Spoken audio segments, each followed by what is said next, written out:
And welcome to This Is Now. We are tracking breaking news from the H&N Digital Center. At this hour, Army and Honolulu firefighters are battling a large brush fire in Mililani Mauka. Here is what we know so far. Ash is falling in nearby neighborhoods. This all started around 6:15 this morning on Kapanoi Street near Army property, and officials say it is currently in a remote mountainous area. HFD is actually holding a news conference right now on the blaze. Let's head out live to HFD headquarters. Located in the mountainous areas of the Mililani Mauka area.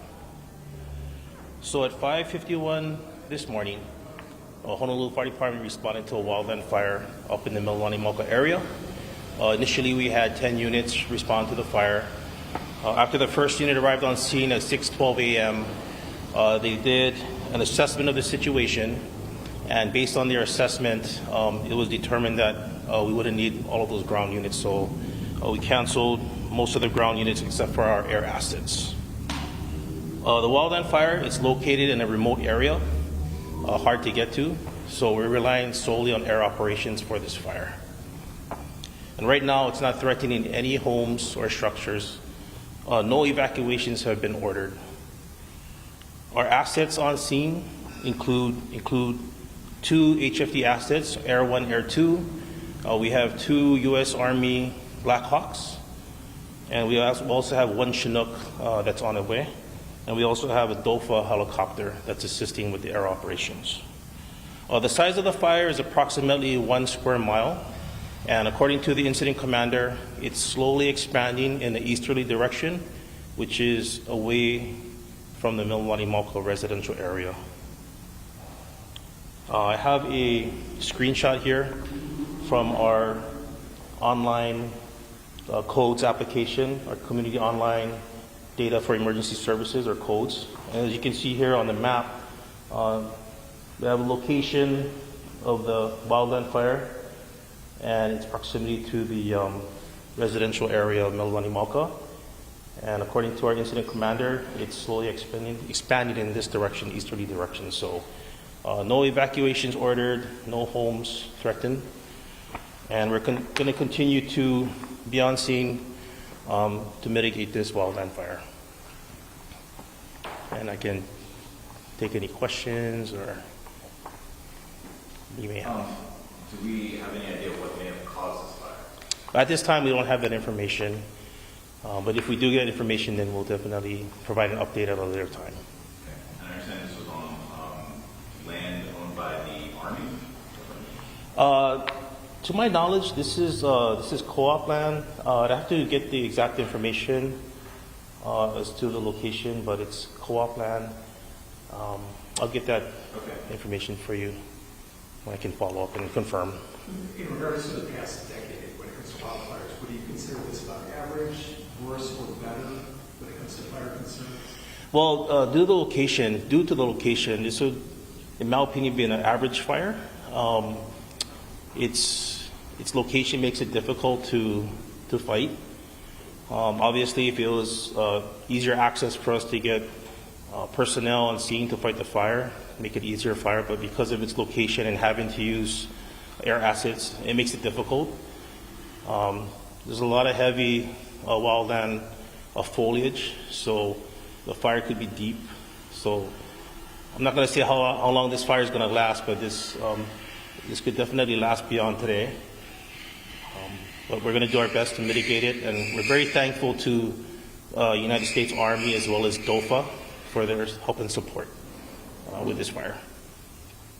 Could you weigh in at all on what type of vegetation, obviously behind this rush of people's invasive species in there that are of concern? We don't have that information at this time. I do know that the foliage is more on the greener side, but without getting actual persons, on the ground to provide that detailed information, can't really say what exact kind of foliage we have here. Is it known about how many people could be in potential danger, or is it just hard to know? At this time, it's difficult to know. We do know that the residential area of Mililani Mauka is to the west of this fire, so if there's any threat where this fire could, if due to winds or so forth, if we could shift that direction, we'll have to address it at the time, and we do have the resources to mitigate the fire if it gets to that point. Is the wind blowing to the east currently? Is that why it's moving east? Yeah, so the winds are fairly light right now. I believe they're between 5 to 15 miles an hour. So that's actually a good thing for wildland fires. Wildland fires, winds are definitely an enemy for us. So we're kind of glad the winds are where they're at right now. Yes. Are you monitoring those closely? Is there any indication of whether those winds might shift? We're gonna, like all of our fires, we have an action plan. We attack the fire, we evaluate it, we reassess, and then if we need to re-strategize, we will. But at this time, with the current winds and the way they are, we're at a good place right now with what we have on scene. But of course, if we reassess the situation and the winds pick up, then we'll have to reevaluate and we'll go from there. Do you have a percent contained? Not at this time, no. Is that an area that's known to have this type of issue, or this is unusual? I don't have that information as far as historical data, so I couldn't answer that question. Yeah. Thanks, everybody. Thank you.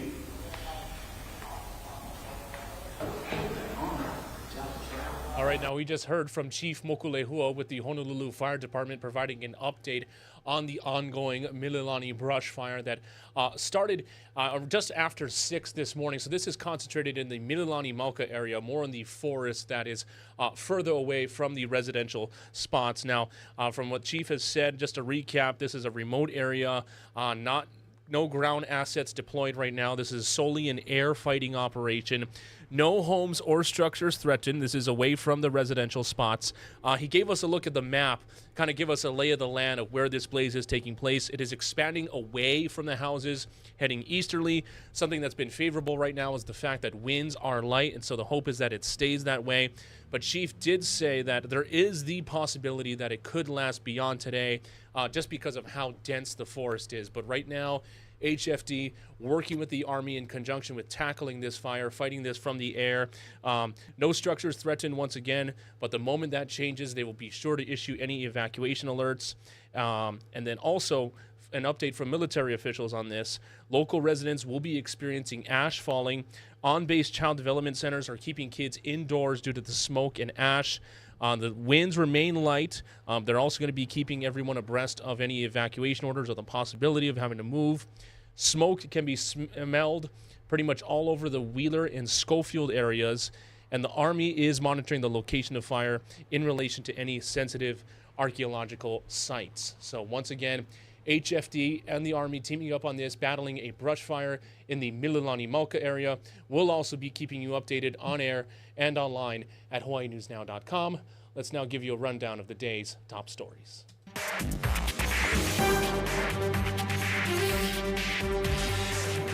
A pedestrian has died following an early morning crash near Ala Moana. The incident happened around 6:20 by Atkinson Drive in Ala Moana Boulevard.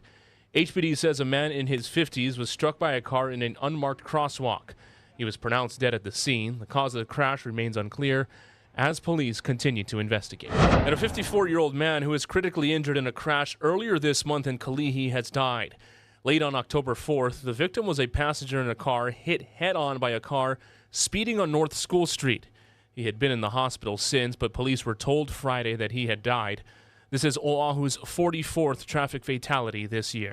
New reaction to a fatal shooting over the weekend in Kaka'ako that killed a 39-year-old man. The incident happened late Friday night around the area of Ohe Street near Kaka'ako Waterfront Park. Police say the victim, Ikaika Stone, and a pair of suspects, identified as brothers Fanaika Mateaki and Paea Mateaki, were part of an argument that turned violent. The 26-year-old Fanaika allegedly shot Stone several times. Stone later died at the hospital, and loved ones assembled a makeshift memorial Sunday at the site of the shooting. I'm going to remember him as a big bear. You know, he just loves everybody. It doesn't matter what. You know, he's helped the homeless here. He's helped so many people. He's touched many lives. Officials say Fanaika Mateaki was Stone's former co-worker. He faces a murder charge. Police also arrested 19-year-old Paea Mateaki.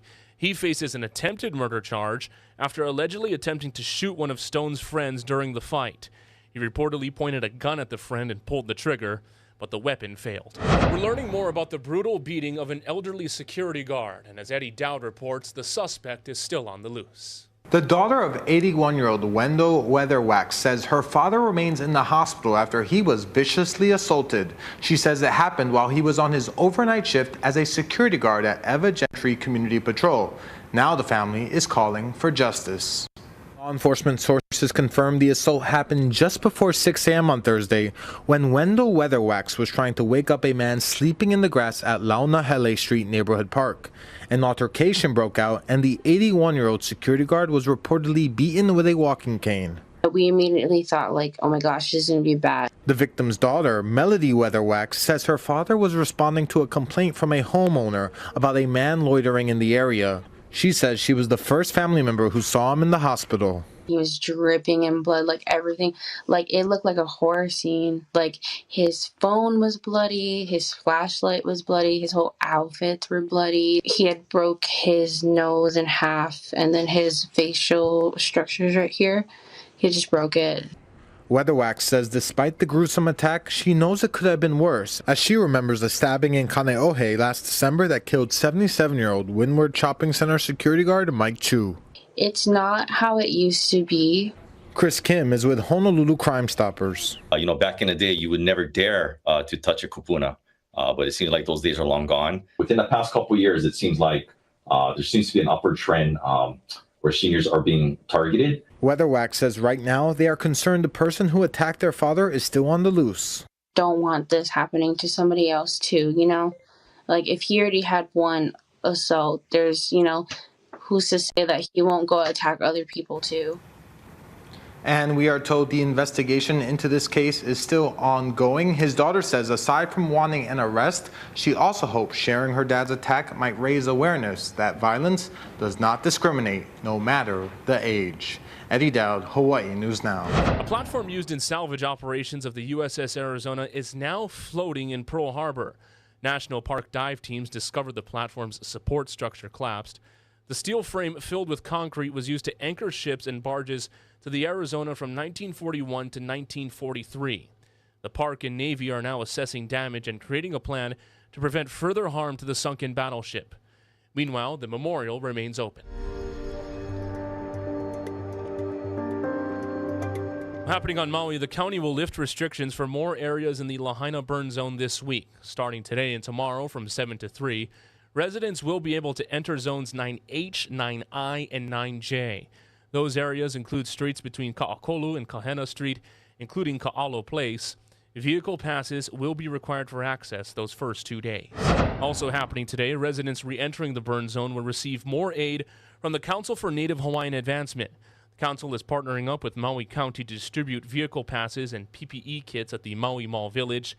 There will also be a right of entry registration assistance starting on Wednesday. These services will be available at the council's Kako'o Maui office. Hours are from 8 to 6, Monday through Sunday. And we have new photos today of the first hazardous site assessment in Lahaina conducted by the U.S. Army Corps of Engineers. This is phase 1 of debris removal. Signs are posted on affected properties to allow recovery teams and property owners to track each step of the process. And Maui County officials are looking to get in contact with the owners of electric vehicles left behind in the Lahaina burn areas.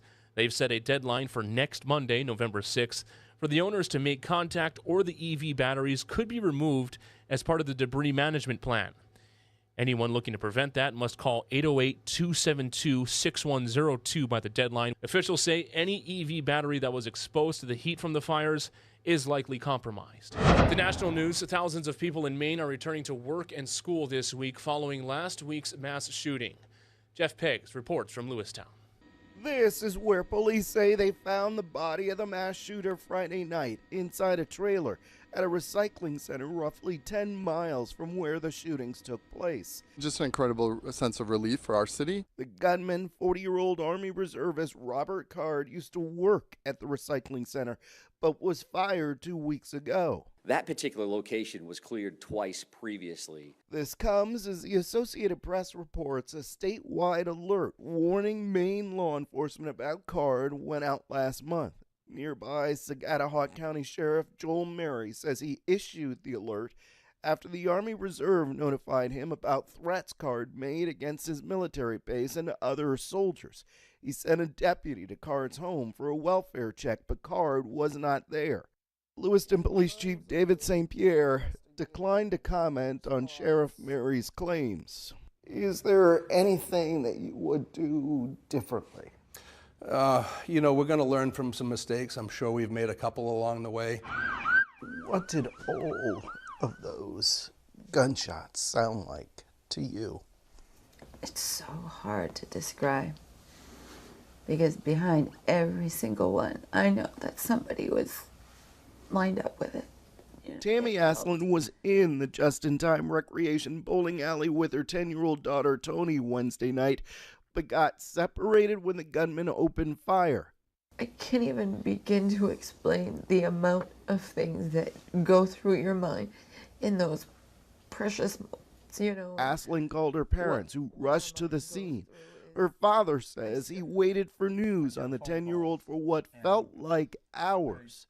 Then he got a call from an unknown number. And I just said hello, and when I said hello, I heard 4 of the most beautiful words in the world. I'll never forget. What did you say to your grandpa?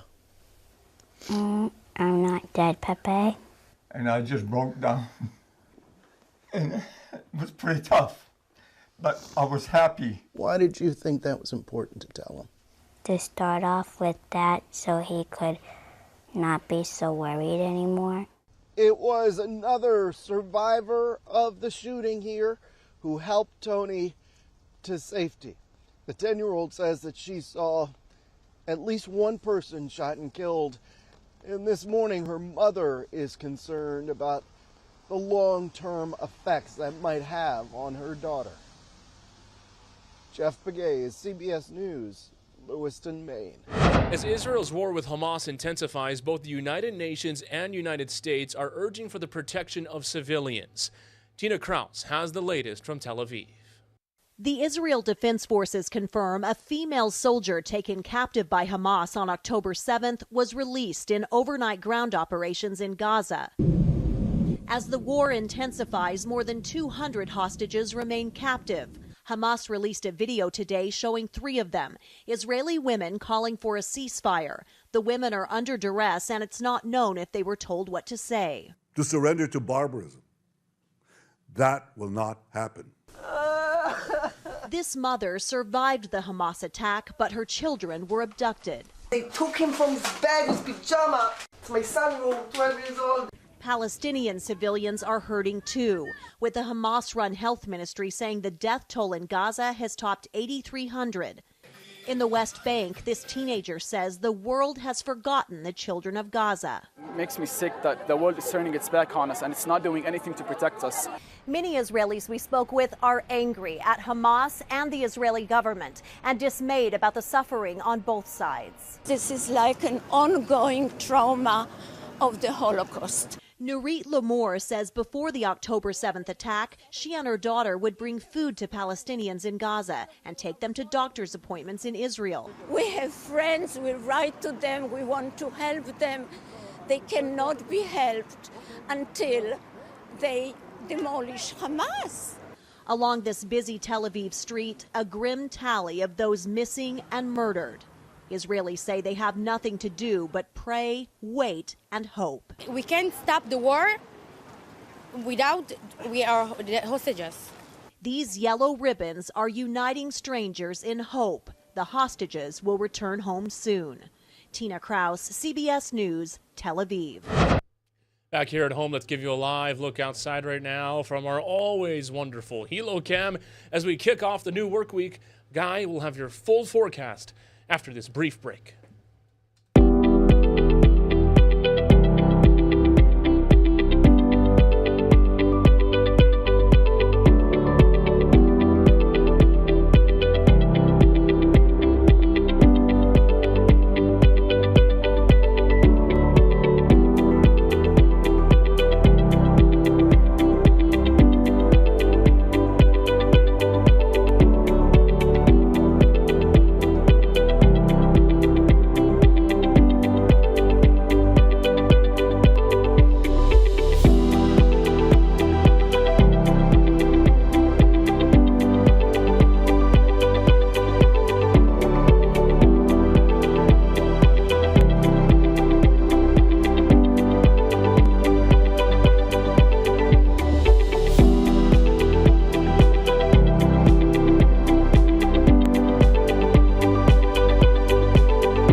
Over the weekend, we're tracking this next front, due in mainly into Kauai, but as it gets closer, it's also likely going to drop some moisture to Hawaii Island. If you're in the central part of the state, Oahu, Maui County, don't expect a lot of rain.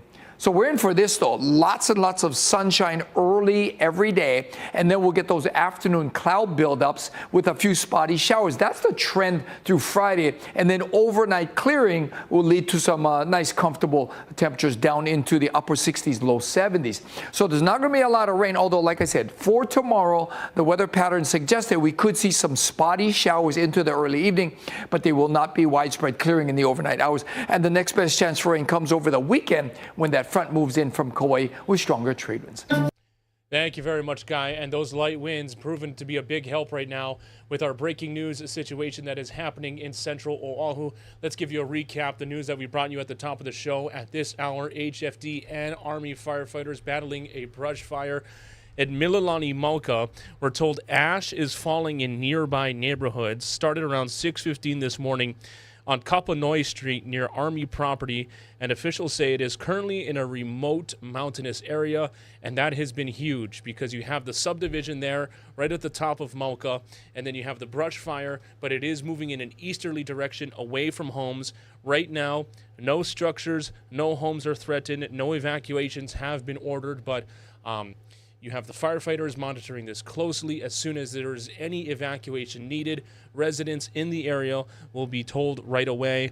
On-base child development centers, this is from the military now, keeping kids indoors due to the smoke and ash. Very light winds coming in from the east, so that is causing the smoke to flow at a lower elevation as opposed to going up into the atmosphere. You can smell smoke in the area.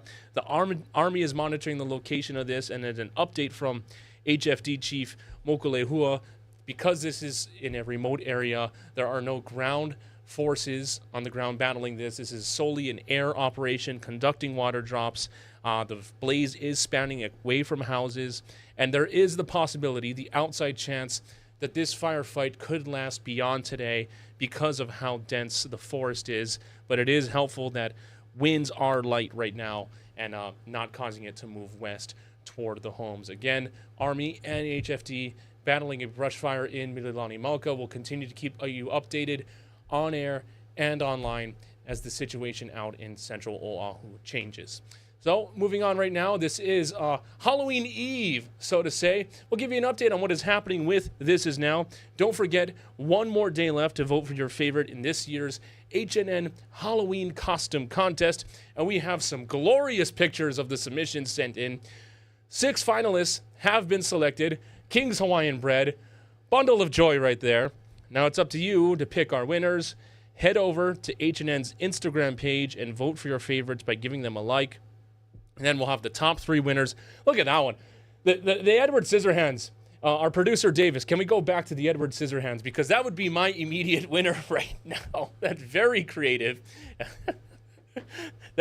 If we have different categories, full disclosure, I'm not sure the intricacies of this contest. Do we have different categories for homemade and everything? The Edward Scissorhands very good. Stanley Cup, that's very good too, catching on to what the trend that is happening this year. And then we have our Pirates family. Great teamwork right there. That is a great family submission. They're all great. We'll head over to H&N's Instagram page, vote for your favorites by giving them a like. Top 3 winners will be announced on Halloween Day and will receive some awesome prizes from International Marketplace. Mahalo nui, everyone. Again, we are tracking breaking news in Mililani Mauka. Stay with us on air and online. We'll see you again on First at 4. Aloha.